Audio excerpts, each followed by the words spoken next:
ወወልድ ወመንፈስ ቅዱስ አሃዱ አምላክ አሜን። በቅድሚያ የወንድማችንን የመምህራችንን የወልደ ሰማዕትን ነፍስ አምላካችን እግዚአብሔር ሀገረ ሕይወትን መንግሥተ ሰማያትን እንደሚያወርስልን እናምናለን። አምነንም እንዲህ እንቀበላለን። እግዚአብሔር አምላካችን እኛንም በደጋጎቹ በቅዱሳን እቅፍ ሁላችንንም ያሳርፈን። ዛሬ የወንድማችን የመምህር ዘላለም ወንድሙ ህልፈተ ሞት ከዚህ ዓለም መለየት ከተሰማበት ጊዜ ጀምሮ በተለያየ አቅጣጫ በተለያየ መንገድ መላው ኦርቶዶክሳውያን ዜናውን ተቀባብለውታል። ሁላችንም ሰምተነዋል። ስለሱ ደጋግመን ብንናገር የሚያልቅ ስላልሆነ ወደፊት በምናደርጋቸው በምናከናውናቸው የተለያዩ መርሃ ግብሮች ስለ ወንድማችን መልካምነትና ሕያው ስራ ወደፊት የምንዘክረው ይሆናል። ዛሬ ልንናገር የፈለግነው ግን ምንድነው? ትናንትና የሰጠነው ጋዜጣዊ መግለጫ እንደተጠበቀ ሆኖ ወንድማችን ህልፈተ ሞቱ ቅዱሳን በሞታቸውም በኑሯቸውም በአኗኗራቸውም ስራቸው ብርሃን ሆኖ ዓለሙን ሁሉ ያስተምራልና ወንድማችን በሕይወት ዘመኑ ሲያስተምረን በመስማትም በማየትም በመዳሰስም ሁሉን ነገር ሲያስረዳን የቆየ መምህር ስለሆነ የሞቱ ዜናም ወይም ደግሞ ከዚህ ዓለም መለየቱ የጻድቃን ሞታቸው አስተማሪ ነውና በሚያስተምር ሁኔታ እንድንሸኘው ዝርዝር ሁኔታዎችን በሚገባ ለመላው ኦርቶዶክሳውያን ለማዳረስና እንዲሰሙት በዚሁ ዝርዝር ሁኔታ መሰረት አግባብነት ባለው መልኩ ስርዓተ ቀብሩን እንድናከናውን ነው። ከዚህ ጋር ተያይዞ በጣም መታወቅ ያለበት ሐዋርያው ቅዱስ ጳውሎስ ተዘከሩ መኳንንቲክሙ ዘነገሩክሙ ቃለ እግዚአብሔር፣ የእግዚአብሔርን ቃል የነገሯችሁን ዋኖቻችሁን አስቡ፣ የእምነታቸውን ፍሬ እያያችሁና እያሰባችሁ በእምነት ምሰሏቸው ይላልና የዚህን ወንድማችን የእምነት ፍሬ የምንማርበት አስተማሪ ሆኖ ያለፈ ወደፊትም ደግሞ የሚያስተምር አሸያየቱን ደግሞ አስተማሪ በሆነ መንገድ ሆኖ እንዲያልፍ ከማሰብ የተነሳ ስለሆነ ይህንን ዝርዝር መግለጫ የምንሰጥበት ምክንያት የወንድማችን የአሸያየት ስርዓት የአንድ ክርስቲያን ጠባዩ በኑሮውም በሞቱም አስተማሪ እንደሆነ እንዲታወቅ መሆኑን እንዲታወቅልን እንፈልጋለን። ከዚህ በመነሳት የተለያዩ የምንናገራቸው የምንገልጻቸው ነገሮች አሉ። በመጀመሪያ ግን ዝርዝር ሁኔታ ወይም የአሸኛየት መርሃ ግብሩ ምን ይመስላል የሚለውን በጥቂቱ ለመናገር እሞክራለሁ። የመጀመሪያው ያው ሁላችሁም እንደምታውቁት ትናንትና ረቡዕ መጋቢት 2 ቀን 2018 ዓ.ም ከሰሜን አሜሪካ ዋሽንግተን ዲሲ አሸኛየት ተደርጎለት በጉዞ ላይ ይገኛል። ይህን እንግዲህ ሁላችንም መምጣቱን እየተጠባበቅን በጉጉት እንገኛለን። ከዚህ በመነሳት ዛሬ ረቡዕ ምሽት ከሌሊቱ 6 ሰዓት ጀምሮ መላው ኦርቶዶክሳውያን እንድትከታተሉም ጭምር ነው የምናሳስበው። ጸሎተ ፍትሐት በቦሌ ደብረሳሌም መድኃኔዓለም ካቴድራል ይከናወናል። ይህንን መርሃ ግብር ሁላችሁ እንድትከታተሉ እናሳስባለን። ሁለተኛው ጠዋት 1 ሰዓት ጀምሮ እስከ 3 ሰዓት ድረስ በቦሌ ደብረሳሌም መድኃኔዓለም ቤተክርስቲያን በዛው ጸሎተ ፍትሐቱ የሚከናወን ይሆናል።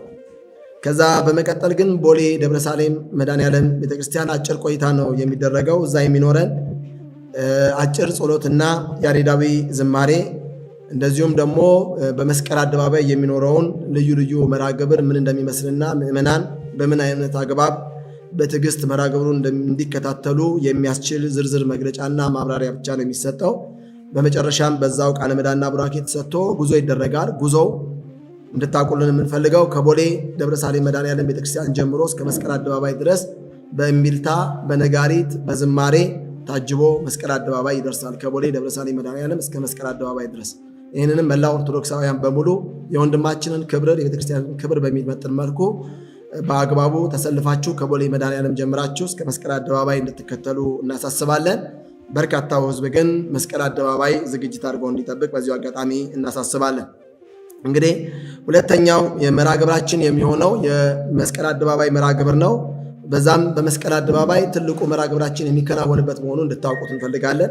በዚህም የሊቃውያን የመጀመሪያው የሚሆነው ምንድነው? እሱ ጸሎተ ናኩቶው ሙሉ ጸሎተ ናኩቶና ያሬዳዊ ዝማሬ የሚቀርብ ይሆናል። ይሄም የሚሆነው ከቀኑ 5 ሰዓት 6 ሰዓት ጀምሮ እስከ 7 ሰዓት ድረስ በአጠቃላይ ለ1 ሰዓት ጸሎት ስነ ስርዓቱ ከተከናወነ በኋላ በሚቀጥለው ወንድማችን የምንሸኘው በዝማሬ በምስጋና ስለሆነ እንደ ሰማይ መላእክት እያሸበሸብን ስለምንሸኘው የጋራ ዝማሬ ይኖራል።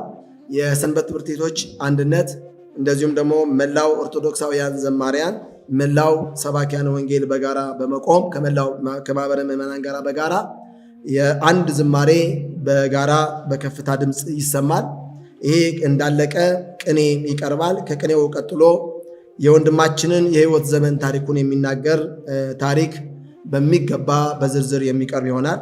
በመቀጠል የሐዘን መግለጫዎች ከተለያዩ አካላት ይቀርባሉ። ከቅዱስ ፓትርያርኩ ጀምሮ ተዋረድ ይህንን የሚያስፈጽሙ የሐዘን መግለጫ የሚያቀርቡ የመንግስት ተቋማት እና የቤተክርስቲያኒቱ ከፍተኛ አመራር አካላት እንደዚሁም ደግሞ የተለያየ ማህበራት የሐዘን መግለጫ ያቀርባሉ። ይሄ ከተደረገ በኋላ በጣም ወንድማችን በወንጌል ያለፈ ስለሆነ ዕለቱን ማስተማሪ ስለሆነ ቀኑንና ወንድማችንን ሊመለከትና ሊያስተምር የሚችል ትምህርት ሰፊ ትምህርት ይሰጣል። ይህንንም በትዕግስት ሁሉ እንዲጠብቀው ነው። ከዚህ በመቀጠል የሚሆነው ምንድነው? እሱ ወንድማችን በሕይወት ዘመኑ የሰራቸውን እኛ ያልደረስንባቸው ብዙዎች የደረሱባቸው ወይም ባጠገቡ ውለው አድረው ማን ያርዳ የቀበረ ማን ናገር የነበረ ነውና ስለ ወንድማችን መልካም ሕይወት ስለሚሰራቸው መልካም ስራዎች ስለነበረው መንፈሳዊ ሕይወትና ብቃት አጭር የሆነ የሕይወት ተሞክሮ ወይም ልምድ የሚገልጹ ሰዎች ገለጻ ያደርጋሉ። ከዛም እጅግ የምንወደው የምናከብረው ሊቀ መዘምራን ኪነጥበብ ወልደ ቂርቆስ ለዕለቱ የሚስማማውን ዝማሬ ከዘማሪያን ጋራ በጋራ በመሆን በመስቀል አደባባይ በከፍተኛ ሁኔታ በርካታ ሕዝብ በተሰበሰበበት በልዩ ሁኔታ ዝማሬው ይቀርባል። ከዚህ ዝማሬ በኋላ የብፁዓን አባቶች ቃለ ምዕዳንና ቡራኬ ተደርጎ ከቦሌ መድኃኔዓለም እስከ መስቀል አደባባይ በተደረገው ስነስርዓትና በቀረበው ይዘት መሰረት ከመስቀል አደባባይ እስከ መንበረ ጸባዖት ቅድስት ሥላሴ ድረስ በእግር ዝማሬው እየተዘመረ ምስጋናው እየቀረበ ነጋሪቱ እየተመታ እምቢልታው እየተነፋ እስከ መንበረ ጸባዖት ቅድስት ሥላሴ ካቴድራል ድረስ ጉዞ ይደረጋል ማለት ነው። በመንበረ ጸባዖት ቅድስት ሥላሴ ካቴድራል የሚኖረን የመጨረሻው መርሃ ግብር የሚሆነው የመንበረ ጸባዖት ቅድስት ሥላሴ ሊቃውንተ ቤተክርስቲያን በያሬዳዊ ዝማሬ ወንድማችንን አቀባበል ካደረጉለት በኋላ በዛም በመንበረ ጸባዖት ቅድስት ሥላሴ አጭር የሆነ ዝማሬ ተዘምሮ በመጨረሻም በብፁዓን አባቶች የመጨረሻው ቃለ ምዕዳን ቡራኬ ተሰጥቶ ኪዳን ደርሶ ግብዓተ መሬቱ የሚፈጸም ይሆናል። ስለዚህ ምዕመናን ይሄንን ስርዓት ተከትሎ የቀብር ስነ ስርዓቱ እንደሚከናወን አውቃችሁ ከጠዋቱ 3 ሰዓት ጀምሮ ሁላችሁም በ2 ሰዓት እንድትገኙ እናሳስባለን። ከ3 ሰዓት ጀምሮ እስከ 9 ሰዓት ድረስ የሚኖረውን የወንድማችን የመምህር ዘላለም ወንድሙ የቀብር ስነ ስርዓት መርሃ ግብር አስተማሪ ምሳሌ የሚሆን ለቤተ ክርስቲያን ክብር ከፍ ያለ ማዕረግ የሚሰጥ ሆኖ እንዲያልፍ ሁላችሁም የበኩላችሁን አስተዋጽኦ እንድታደርጉ በዚሁ አጋጣሚ እናሳስባለን። ሌሎች ቀሪ ዝርዝር ሁኔታዎችንና አስፈላጊ የምዕመናንን ጉዳዮች የሚገልጹልን ከአጠገባችን ያሉ በዚሁ የቀብር አስፈጻሚ አብይ ኮሚቴ አባላት ዝርዝር መረጃዎችን ይሰጣሉ። ምዕመናን ነጭ ልብስ ለብሰው እንዲመጡ የታዘዘበት ምክንያት ቤተሰብ ነጭ ልብስ እንዲለብስ የታዘዘበት ምክንያት ዕድሜ ዘመኑን ሁሉ ወንጌልን ትዳሩ ፍሬው አድርጎ የኖረ የክርስቶስ እውነተኛ ሙሽራ ስለሆነ ነው። ስለዚህ ወንድማችን መምህራችን ዘላለም የሚሄደው ወደ በጎ ወደ ሰርጉ አዳራሽ መሆኑን ስለምናምን ሙሽራው የሚታጀበው ደግሞ በነጭ ልብስ ስለሆነ በዚህ መሰረት ብፁዕ አባቶቻችን ነጭ ልብስ እንዲለበስ አዘዋል። ምዕመናን ሁሉ ይህንን ትእዛዝ በማክበር ነጭ ልብስ ለብሳችሁ ወንድማችሁን እንድትሸኙ አደራላለሁ። ሐዘን ከመግለጽ ውጭ የተከለከሉ ነገሮችን አለመያዝ፣ መንግስት የመስቀል አደባባይን እንዲፈቅድልን ወንድማችን ማህበረሰብን በመገንባት ያደረገውን አገራዊ ተሳትፎ ታሳቢ በማድረግ ነው። ስለዚህ በዕለቱ መገለጽ ያለበት መታየት ያለበት የወንድማችን የወንጌል ፍሬ ብቻ ስለሆነ የወንጌል ፍሬ የሚባሉት ደግሞ ትዕግስት፣ ጽናትና ፍቅር፣ ትህትና፣ ራስን መግዛት ነው። ማንንም ከመንቀፍ እና ከማስነቀፍ ድርጊቶች መቆጠብ ያስፈልጋል። ይህም የኦርቶዶክስ ክርስትና እምነት የምናምን ሰዎች ስርዓታችንና ዓላማችን ነው። በዚህ መሰረት ምዕመናን ሁሉ ይህንን እንድታከብሩ በትህትና እንጠይቃለን። ሶስተኛ፣ በመድረስ የሚተላለፉ መልእክቶች በሙሉ ጥንቃቄ እንዲደረግባቸው በተላለፈልን አባታዊ ምክር ጥንቃቄ አድርገን ምንም አይነት ነገሮች ከመድረክ ውጭ የማይተላለፉ መሆኑን ጥንቃቄ አድርገን ተቆጥበን ስርዓት ባለው መልኩ እንዲሄድ አድርገናል። ምዕመናን ለጸጥታ አካላት ትብብር እንዲያደርጉ በዕለቱ ተፈትሸው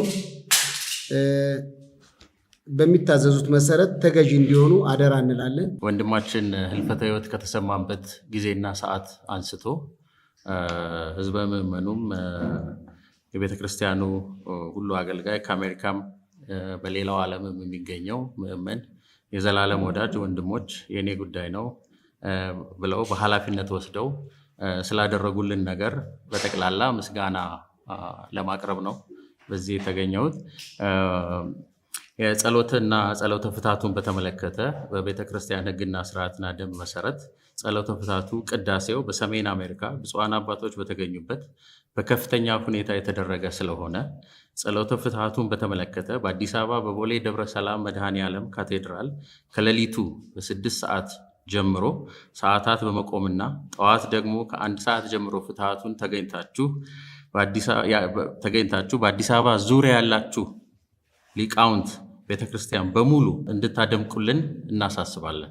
ሌላው ከዚህ በመቀጠል ምስጋና ማቅረብ የምንፈልገው ለተደረገልን ትብብር በሙሉ በመጀመሪያ ለአዲስ አበባ ከተማ ከንቲባ ቢሮ፣ ለአዲስ አበባ ከተማ ከንቲባ ቢሮ ልዩ ጽሕፈት ቤት፣ ለአዲስ አበባ ከተማ ጸጥታ ቢሮ፣ ለአዲስ አበባ ፖሊስ ኮሚሽን፣ ለፌዴራል ፖሊስ፣ ለጸጥታ አካላትን ለተደረገልን ቀና ትብብርና መልካም በጎ የሆነ አቀባበል በሙሉ እጅግ አድርገን በእግዚአብሔር ስም እናመሰግናለን።